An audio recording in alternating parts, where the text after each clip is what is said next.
Hi children, good morning. One and all, I welcome you all to today's video class. In today's video class, you are going to learn the poems.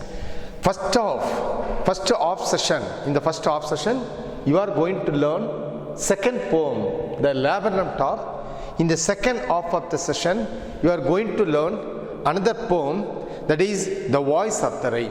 Okay, fine. See, to begin with the second poem, the Laburnum top. Do you know, children, who is the author or the poet of this poem? Det Haggis. Actually, he is the poet of this poem. I would like to say a few words about this poet. Actually, this Det Haggis is a modern English poet. He is a modern English poet, and he is generally called as children's writer. He is generally called as children's writer. And do you know he belongs to which country? Where was he born? Yeah, he was born in Yorkshire of England during the year 1930. He was a modern English poet and he was generally known as children's writer. Okay, fine. In this poem, what does the poet wants to say? A few words about the poem. Actually, this poem clearly, vividly describes the relationship between any two species in nature. You might have studied relationship between friends, kith and kin, of the members of the same family. And have you ever heard about the relationship between any two species of the world? Maybe a novel, maybe a surprising one to you. This poem describes such a good relationship between the two species in nature vividly. Let me explain all these things one by one, children, and find more than that. In this poem, you are also going to learn the hopefulness and hopelessness. Every one of us should have a hope in life. Unless you have a hope, you cannot succeed in your life. To succeed in your life, you should have a hope. Everything should come up to you. We are born to achieve. You should have such a hope. You have to lead your life with such a hope. That has also been described. That has also been described vividly with examples in this poem by the poet. That is generally called optimism. Looking always the bright side of the things. Yeah, you should be optimistic in your life. Don't be pessimistic. Looking the dark side of the things. If you have a good hope in your life, definitely nothing is unachievable. That is the main theme of this poem also. Hope in life and hope to get life, both are very important. Okay, fine, children. And then this poem, as far as this poem is concerned, there is no specific rhyme scheme in this poem. It has not followed any specific rhyme scheme. In this poem, the poet has not followed any specific rhyme scheme. It is a free verse. Okay, fine. Then, in the poem, the poet vividly describes and explains the repaying relationship between the laburnum tree, is a kind of a tree, and then goldfinch, a kind of a bird. I will explain one by one. See, repaying relationship. If you want to maintain a good relationship with your friends, with your teachers, with your parents, with everyone you come across in your life, that's very important. You should maintain a good relationship with everyone which you come across in your life. Unless otherwise, you cannot lead your life successfully. Very important.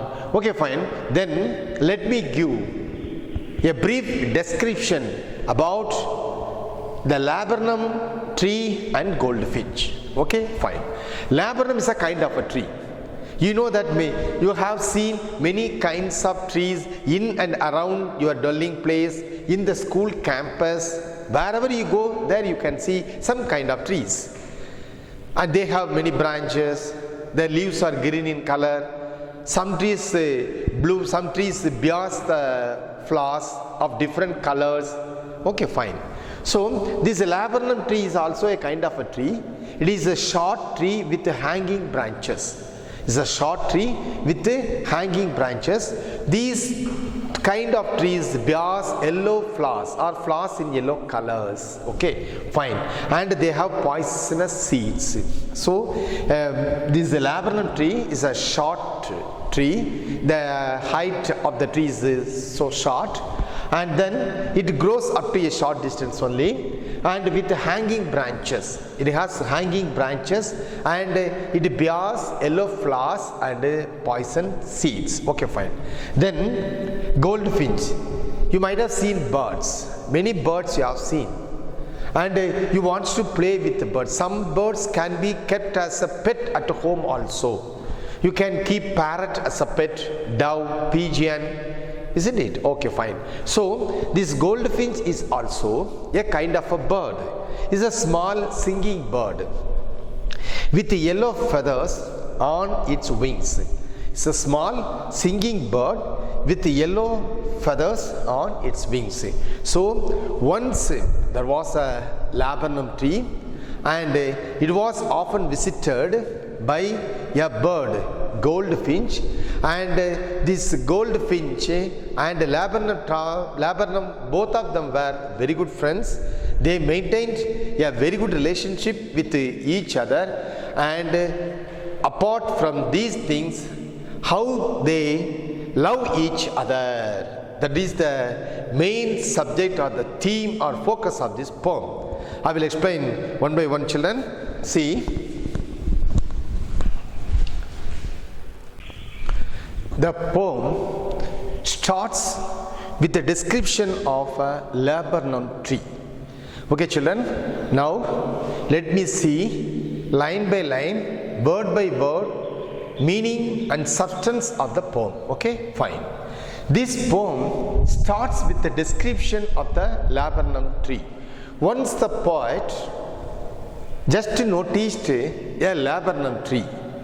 The top of the laburnum tree was very silent. As I told you, it is a short or dwarf variety of a tree. Its branches are hanging, and it bears the yellow colored flowers. And see, it was an autumn season. It was an autumn season. You know that during the autumn or fall season, the trees shed their leaves. Trees shed their leaves. Okay, fine. So it is an autumn season, and it was the hot day of the month of September. One hot day during the month of September. It was an autumn season. The poet just noticed a laburnum tree. The top of the laburnum tree was very silent, quiet, calm, and the tree looks death-like. So these are all the descriptions the poet says or uses to describe the laburnum tree. So he notices the tree. The tree was quiet, the tree was calm, the tree was silent, and it looks like death-like. Okay, it was very silent. Why? What happens to the laburnum tree? Why it became so sad? Why it was so silent? Yeah, the answer for all these questions were given by the poet in the next line. So it was a hot day of September. It was an autumn season. You know that during the autumn or fall season, the trees shed their leaves. So the branches, the leaves on some of the branches turn into yellow, and some of the yellow flowers were fallen from the branches of the tree, and seeds also have fallen. So the poet describes the laburnum top in such a way: silent, quiet, death-like. It was so sad. It seems to him as so sad. Okay, fine. Then the poet says the tree looks like lifeless. The tree looks like lifeless tree. But all of a sudden, the lifeless tree became alive. All of a sudden, the lifeless tree became alive. How? What happens? Yeah, its best friend, the friend Goldfinch, arrived. See, his best friend, the arrival of the goldfinch made the tree so happy, made the tree alive. So the arrival of the goldfinch, his best friend, made the tree alive.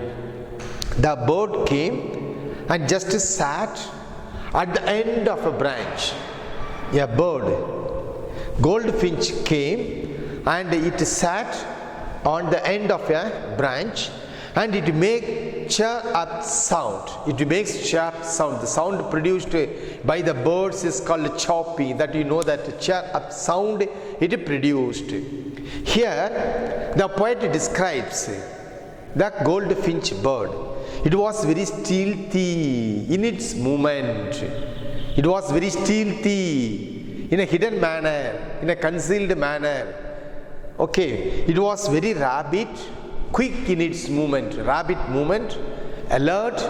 The goldfinch bird is very alert and it is very precautionary bird. It doesn't want others to know its movement. So it moves like a lizard. If you just watch the movement of the lizard on the wall of your house, you can find out. It stops for some while on some place, then rapidly it moves to some other places. How it moves, when it moves, you don't know. So that is a rapid, quick and stealthy movement. Alert, precaution. It is very precautionary bird.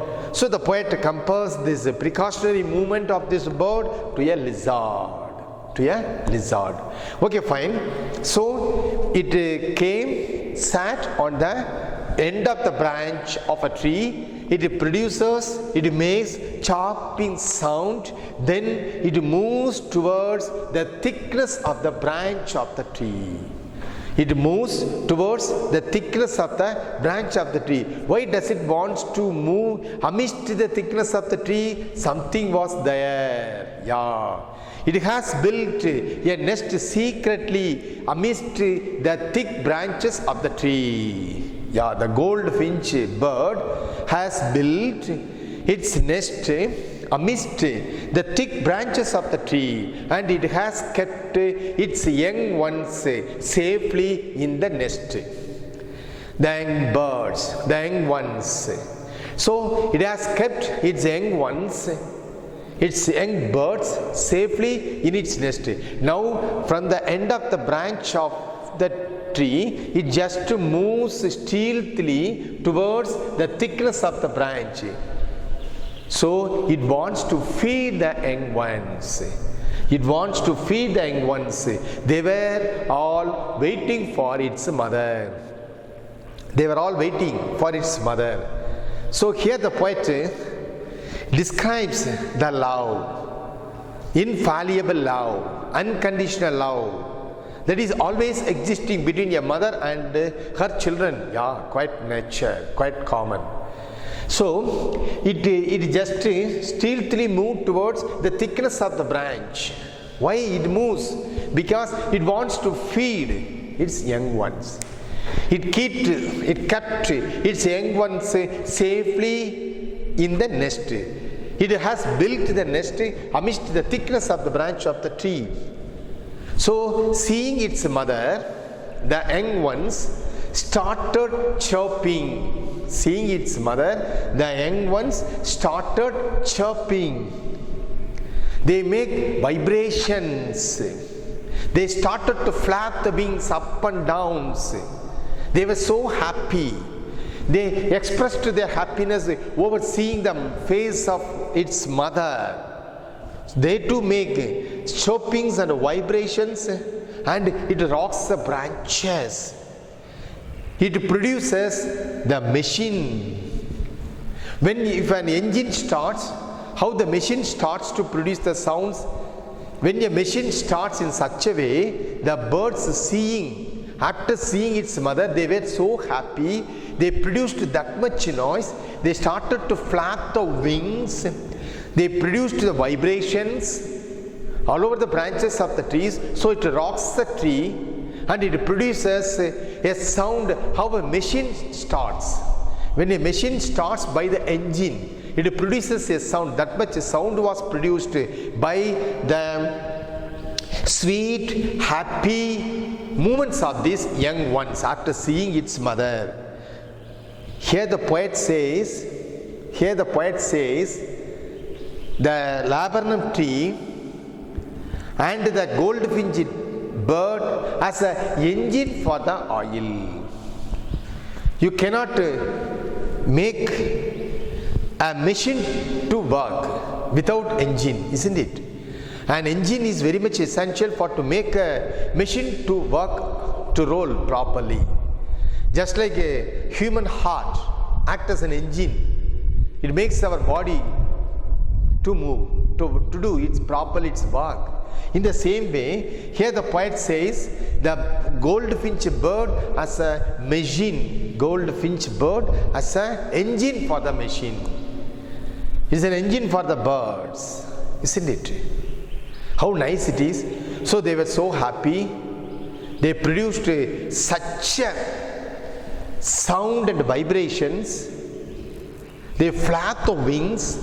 It rocks the branches. It produces such a sound. How a machine moves, how a machine starts, the noise produced by the machine when it is started. So here the poet says the arrival of the mother, that is the goldfinch bird, as an engine for the machine.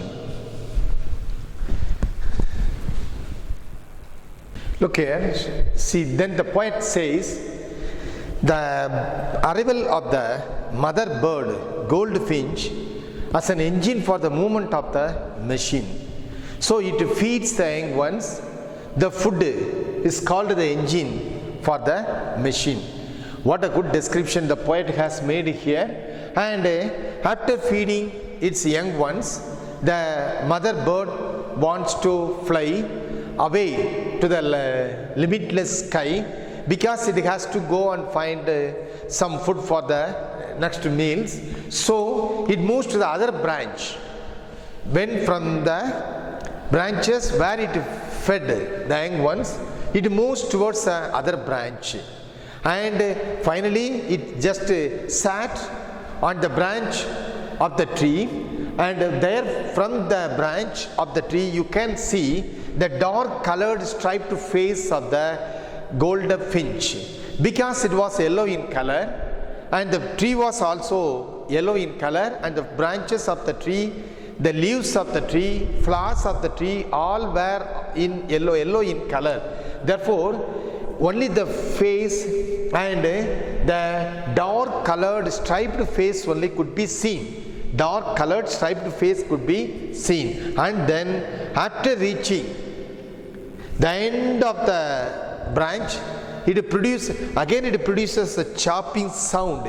It just, the poet says, the sound produced by the bird, the chopping sound, looks like a whispering, is an information. It whispered some information to its young ones. See you children, keep safe there, I will come back again. With that very word, it just starts to fly.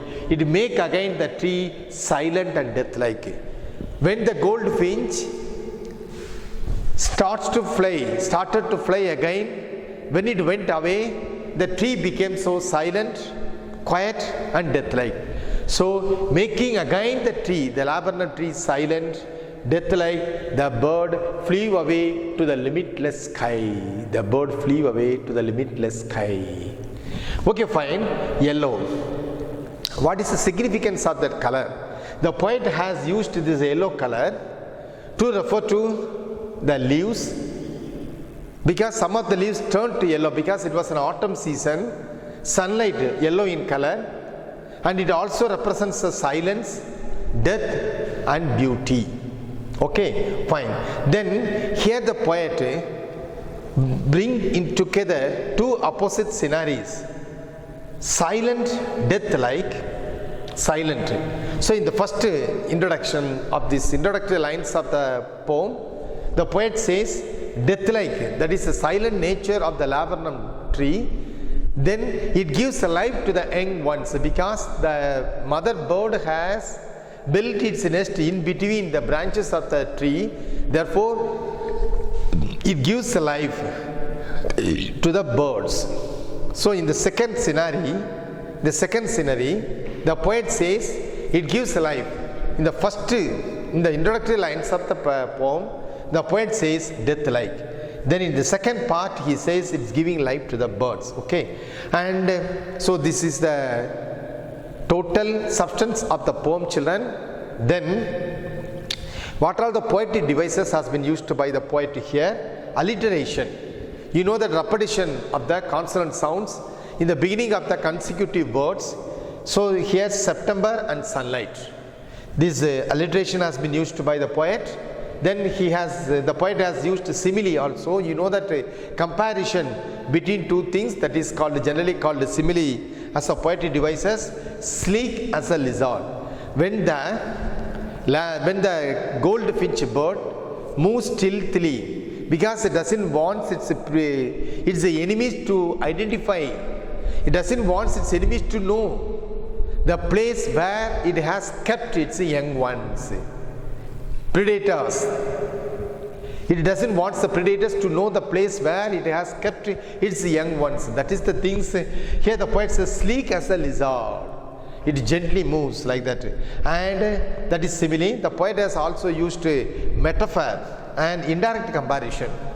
Metaphor has also been used as a poetic device by the poet in this poem. Machine starts up. So here machine is compared to the sound produced by the young ones, and the engine is compared to the food has been given to it by the mother. So engine of her family.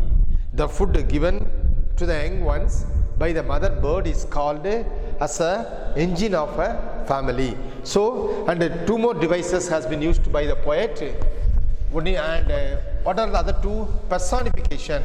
You know that. What do you mean by personification? Personification means giving life to the inanimate objects. That poetic device has also been used by the poet in this poem. Personification. See, the whole tree trembles and thrills. Personification. The whole tree trembles. In this line, the poet has used personification. So these are all the poetical devices which have been used by the poet in this poem. Let me sum up the entire poem. So in the poem, the poet has brought out the good relationship that was existing between a laburnum tree and a goldfinch bird. Laburnum tree is a short or dwarf variety of a tree.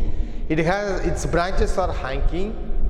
It is the month of September, one hot day of the month of September, and it was an autumn season when the poet noticed the laburnum tree. You know that during the autumn season or the fall season, the trees shed their leaves, and on the other side, he describes the goldfinch bird. It was a bird which has yellow wings in its shops, yes, and these two birds live together and they maintain a good relationship between them, and they had a good relationship between them. And the goldfinch bird has nested its nest in between the thick branches of the tree, and it has kept its young ones in the nest. So it has built its nest amidst the thick branches of the laburnum tree, and it has kept its young ones in the nest safely. So when the goldfinch bird comes often to feed its young ones, the laburnum tree becomes very happy. It very happy. But whenever the goldfinch, in the absence of the goldfinch bird, the laburnum tree becomes very silent. So one fine morning, the laburnum tree was silent, quiet, death-like. The poet noticed the tree, and he took his surprise. He astonished why this tree looks like this. Then only he came to know that goldfinch bird was not there, its best friend. In the absence of its best friend, it looks like that only. After some time, the goldfinch bird came and it just sat on the branch of a tree.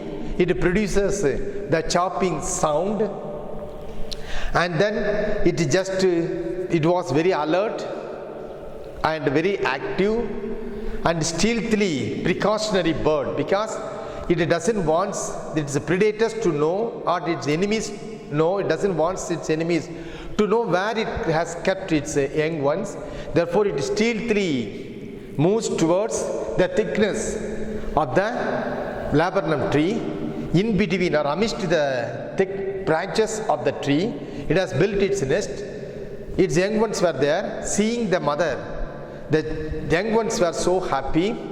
They were so happy they started to flap its wings. They too has produced the sounds.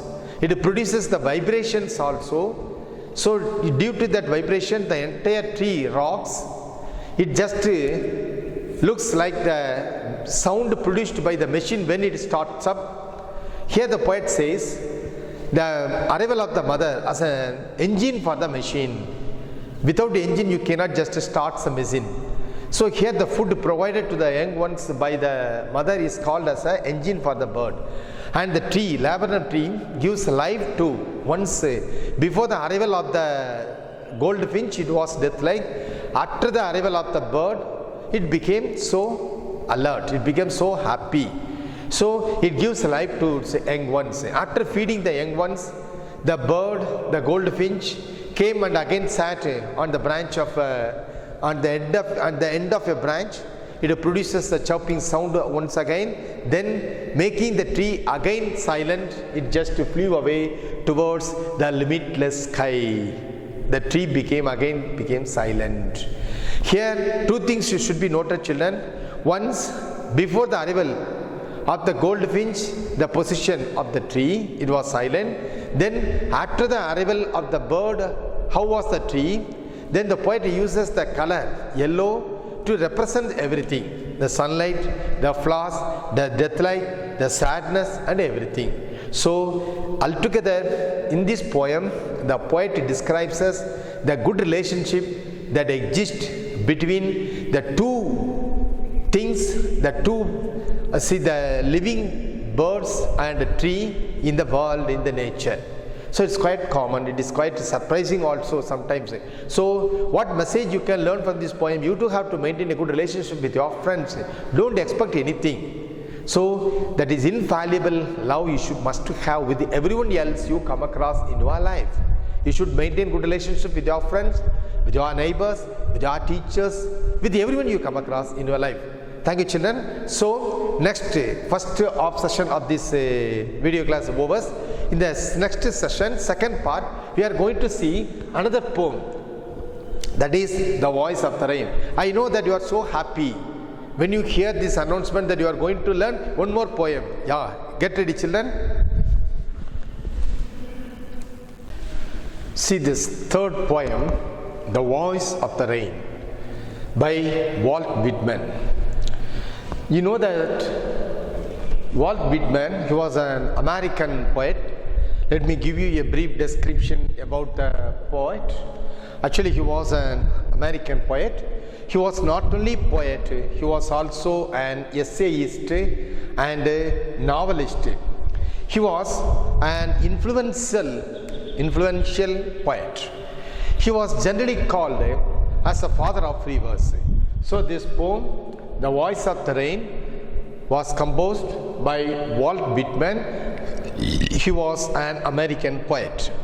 What he wants to say in the poem. Actually, through this poem, the poet wants to recall or recounts the conversation or the dialogue he had actually with the rain. Is it possible for a human being to have a talk with the rain? Of course. Only this is the poetical sense if you have such a sense of analyzing, such a sense of understanding the sounds and the rhythm produced by the rainfall, you too can have a talk with the rain. That is the thing which has been described by the poet. Once the poet had a talk and he had a conversation with the gentle fall, soft falling shower, that is called rainfall, little and tiny drops of the rain. So he had a talk. One fine morning, the poet was in a pensive mood. He was off awakening. He just heard the sweet and gentle falling sound of the little drops of the rainwater. Then he just noticed how it falls gently from the heaven, that is from the sky. Then the poet just thought of talking with the rain water. Hi rain, who are you? Where are you coming from? He just wants to talk with the gentle and little drops of rain water. Therefore he raised first a question, who it is? Immediately the soft falling shower answered the poet. It gave him the answer in such a way, I am so and so, I was born here, how I became a rainwater. It just started to describe the entire life. It speaks to the poet in its own language. But the poet just translate the language and words of the rain in such a way so as we understand. So the readers, the poet has translated the words of the rainfall, raindrops in such a language which we can follow or which we can understand. Okay, that's called the voice of the earth or poetry of the earth. First, when the question was raised by the poet who it is, who it was, the rain answered, I am the poet of the earth. You know that why the rain says that it is the poet of the earth? Because the poem, the music, the rhythm produced by the song, by the poem is heard by the people all over the world. See, the people, not only the people, and those who living beings, everyone heard the sweet voice produced by the raindrops. So that's why it is called the poetry of the earth, voice of the earth. The sound produced by the falling shower, the soft falling shower, is called the poetry of the earth. Why do we call them as a poetry of the earth? Because the sweet music or the sound produced by such a shower is heard by everyone on this earth. And more than that, the rainwater also says that it is an immortal, because there is no end. It is an immortal, there is no end for such a life of the raindrops or the life of the soft falling shower. And then it started to explain where was it born. See, the raindrops says that its birthplace was the earth and the bottomless sea. When the water gets heated by the sunlight, it becomes vapor. That is the birthplace of the rainwater. It says that's the place where I was born. The rainwater says it was born on the earth and bottomless sea. Then what happens? The vapor just became very less weight, and then it starts to rises. Slowly the water vapor starts to rises and it reaches the heaven, that is the sky. So when the water vapor just starts to rise up, no one can see, impalpable. You cannot just see, or you cannot just go and touch it. That's why it is said that it is an immortal. No one can, there is no end for it. It cannot be seen with your naked eyes. It becomes water vapor. So it slowly starts to rise up, rise up, rise up, rise up, and then it reaches the heaven, that is sky. After reaching the heaven, the sky, it changes its form. Here the poet says, to be noted, it remains the same, but only its form has changed. When this water vapor is touched by the cool wind, then it becomes tiny drops, little drops of water. The water vapor then gets condensed, then it starts to fall on the earth as a rain water. Little drops of, tiny drops of droplets. Okay, then the rain water falls on the earth. Then what happens?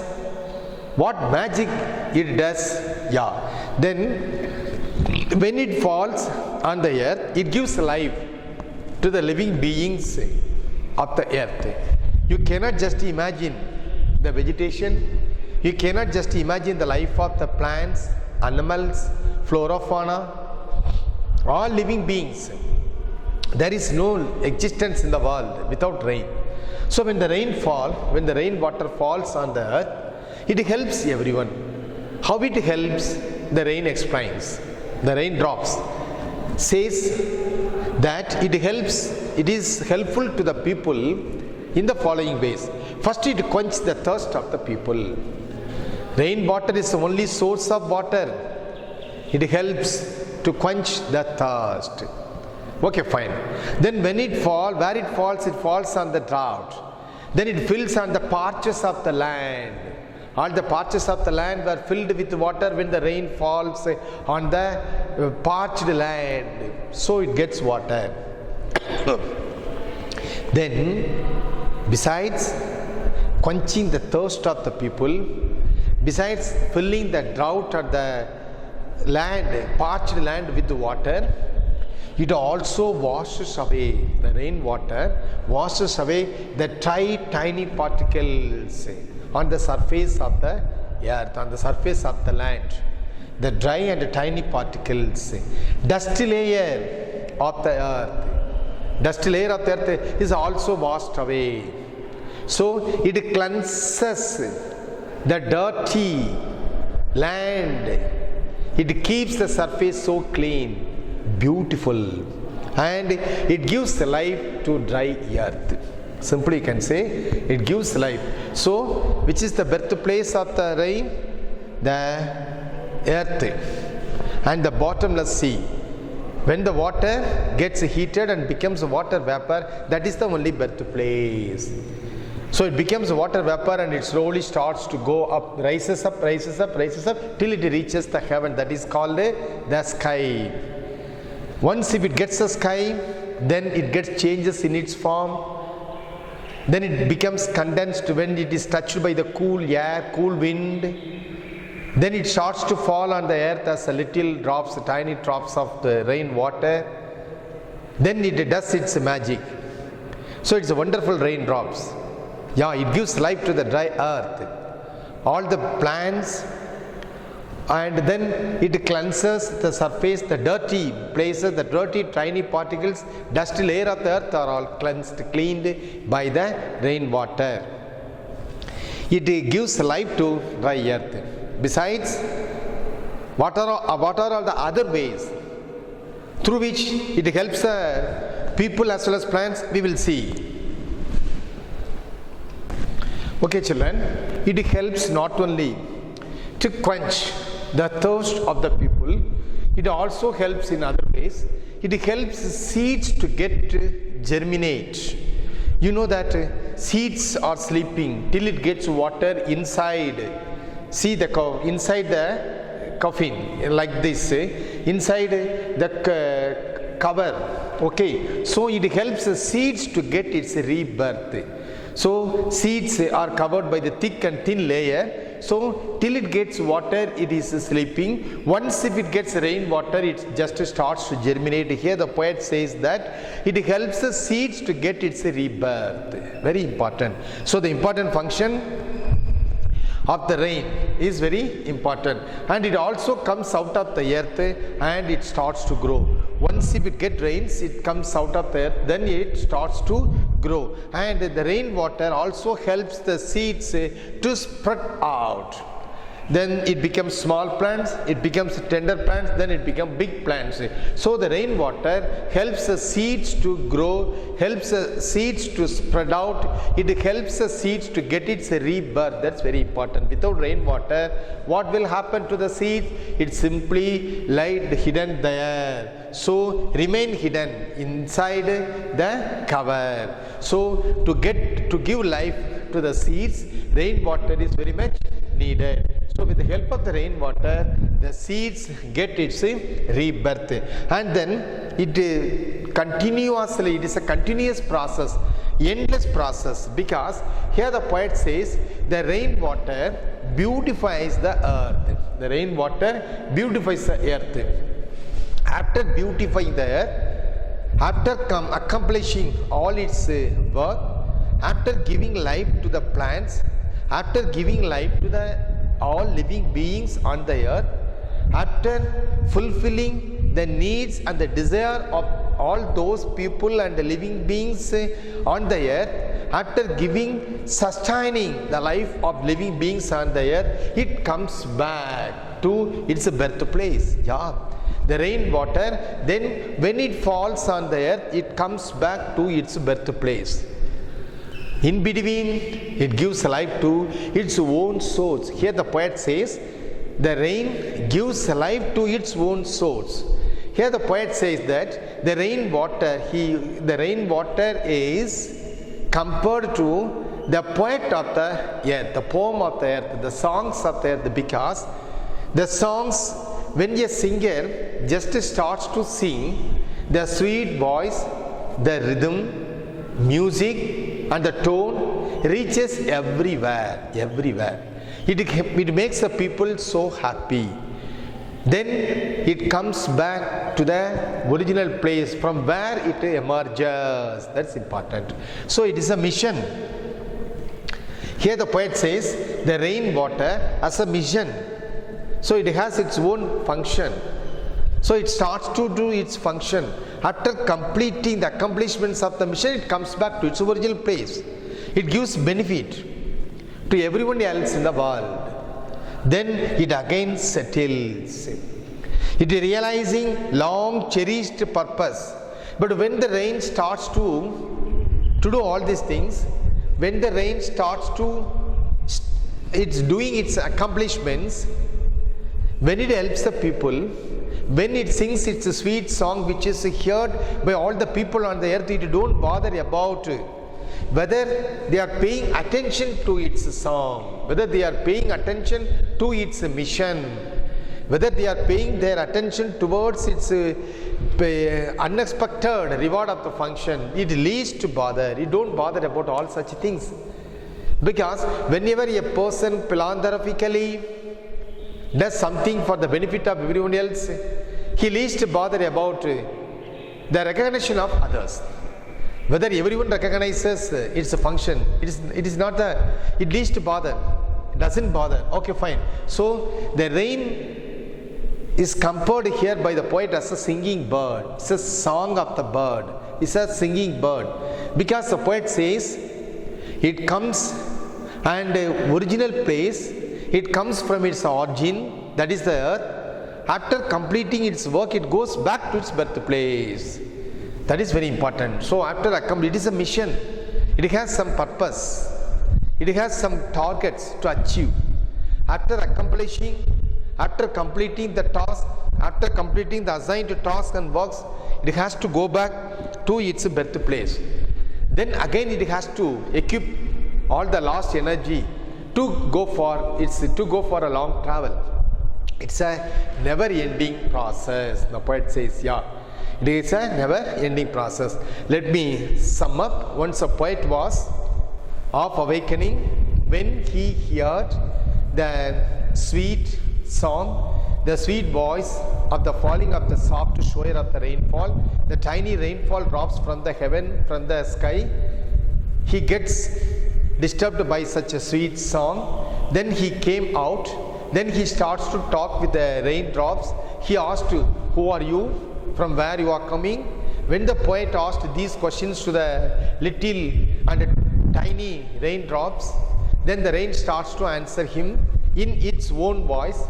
But the poet just translated it into the language which we could understand. He says that its birthplace is the earth and the bottomless sea. When the sea water gets heated by the sun rays, it becomes water vapor. Then it just starts to rise up. That is the birthplace from where actually it was born.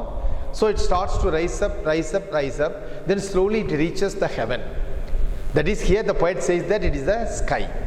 When it reaches there, it changes in its form. Not its character, it changes in its form. There it gets condensed. When it is touched by the cool wind, then it becomes water vapor. When it becomes water vapor, get condensed, just starts to fall on the earth.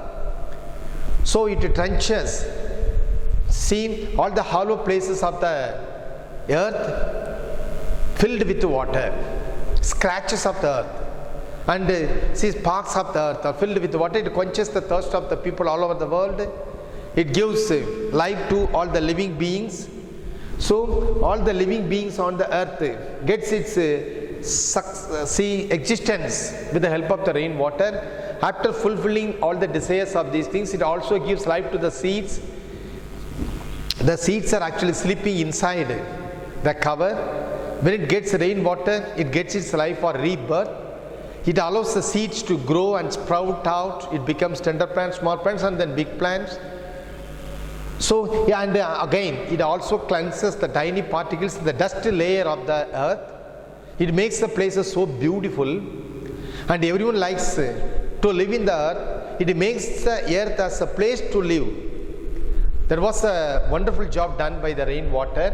After fulfilling all these things, after accomplishing all these things, it comes back to its original place. That's the thing that the poet says, that it is a rain. Rain is a sang bird. It sings sweet songs.